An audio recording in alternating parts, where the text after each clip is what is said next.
Yun o, adobong pusit. Ang sarap nitong kainin kasamang mainit na kanin. Pero alam niyo ba, hindi ito basta-bastang adobong pusit lang. Napakalasa kasi nito at napakasarap. Kaya tinawag ko itong Taste Delicious Adobong Pusit.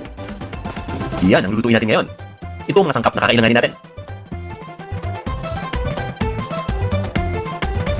Umpisa na natin.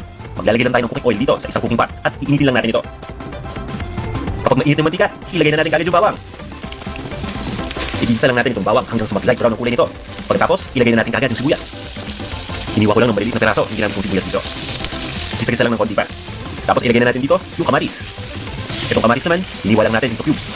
Ituloy lang natin ang pag-isa hanggang sa tuluyan ng lumambot yung kamatis pati yung sibuyas. Oras na para ilagay natin dito yung pusit.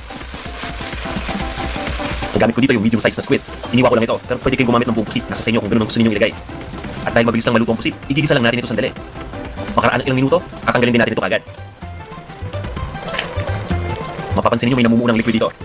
Yan ang katas ng pusit, ng kamatis, at ng sibuyas. Ang gagawin natin, gagamit lang ako ng spider strainer na katulad nito para ihiwalay yung pusit dito.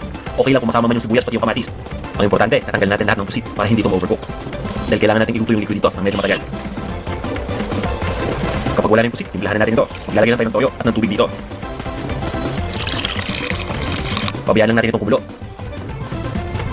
Pagkatapos, ilagay naman natin yung suka. Lulutuin lang natin ito hanggang sa kumulo. Mapapansin niyo, hindi ganun kaitim yung sauce nitong ating adobong pusit. Lahat kasi nang nabibili kong pusit dito sa Amerika, halos walang tinta. Kaya gumagamit ako ng tinta de calamar o yung tinatawag natin na squid o cuttlefish ink para magpakulay dito, para magpalasa na rin. Iniluwan ko lang ito ng konting tubig para lumabnaw. Tatakpan lang natin itong ating cooking pot at lutuin lang natin ang ilang minuto. Ibabalik na natin yung pusit dito sa ating lutuan. Kung natatandaan niyo kanina, partially cook lang ito. Napakabilis lang natin niluto para hindi ma-overcook. Ngayon naman, niluluto natin ito para ma-extract lalo yung mga lasa na nandito pa. Titimplahan na rin natin ito. Ito yung asin at yung ground black pepper. Maglalagay na rin tayo dito ng asukal. Sa puntong ito, ready na yung pusit. Pwede na natin itong ilipat sa isang serving plate.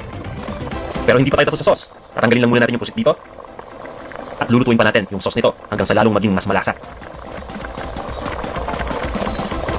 Simple lang ang gagawin natin dito sa sauce. Itutuloy lang natin ang pagpapakulo hanggang sa mag-reduce ito sa kalahati.